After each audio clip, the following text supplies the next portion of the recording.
Debido a las numerosas detenciones y redadas que se están viviendo actualmente en el país, ha resultado numerosas deportaciones de personas generalmente de orígenes latinoamericanos, afroamericanos o de otros grupos étnicos. Si bien se dice, estas detenciones son para garantizar la seguridad interna del país, para investigar grupos criminales o actividades criminales, la verdad es que muchos de estos operativos son realizados en zonas donde se pide trabajo, en comunidades de inmigrantes, en barrios pobres y en donde se sabe las personas suelen ser más de orígenes como los que antes mencioné. En estos operativos, en estas redadas, se detienen a trabajadores, estudiantes, vendedores que no tienen ningún historial delictivo para que puedan proceder contra ellos. Entonces, si no tienen nada de eso, ¿por qué los detienen aún? La verdad es que muchas de estas detenciones se dan por el tema de sus orígenes, por el tema de sus apariencias, por estereotipos raciales, lo cual es simplemente cuestión de algo de estereotipos. Los agentes llegan cubriéndose sus rostros para evitar que sus identidades sean descubiertas, llegan vestidos de civiles, llegan con armamento y cuando hacen las detenciones usan el uso excesivo de la fuerza, lo cual personalmente no creo sea un acto de transparencia por parte de los agentes. En general, hoy en día se están viviendo demasiadas deportaciones, demasiadas detenciones contra gente trabajadora, estudiantes, simplemente por temas de identidad, por temas de apariencias, por temas de estereotipos raciales y no con un motivo concreto, no con una orden judicial para proceder contra esas personas. Además, todo esto también siembra el pánico, siembra el terror en familias, lo cual cambia su manera de vivir diaria, cambia su rutina, cambian tareas como por ejemplo el trabajo, la escuela, diferentes cosas que las personas hacen por miedo a pasar por esta situación, por miedo a que puedan vivir estas cosas tan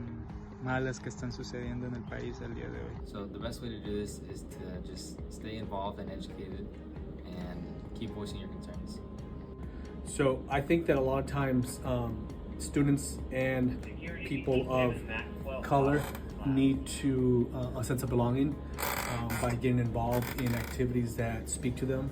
where they see themselves. And so I think clubs like Mecha and other clubs like Ballet Folklorico and Mariachi at the high school level and even in the elementary levels are important so that students can continue to relate to cultures that they see at home. So a lot of times when you're at home, families, gatherings, and the people they see at home are often not the persons they see at schools. A lot of times students don't see themselves in reflections of their staff or other students, and so incorporating what they're used to makes it feel like you're still at home, like it's second nature, and it keeps students connected to their culture. It keeps them growing, and it helps them support other things that may be interested later on, like in college or in life. So I believe that it's important for the educational system and that's in schools in general to teach the history of Chicana students as well as Latinx, is because it's a way of including our culture and history in the curriculum and demonstrating to people that those stereotypes that are about us are false, and for Chicanos and Latino students to feel like their culture is accurately being represented in history rather than just being erased like it normally is. It's also for them to understand that these institutions, especially higher education, wasn't built for us, and we're making that wave and making sure that we're getting there. And this is seen through the different movements that have happened during history, like the Chicano movement and all the stuff like that, where students are able to learn that protesting, walking out, and certain that political unrest that we were able to cause can change for the better, especially now in the political climate that we're living, where our communities are constantly being attacked. So it's important that they understand, they learn this history in schools from a younger age, so that when they're older and they go to college, they understand that they're able to make a difference, even if it might not look like it.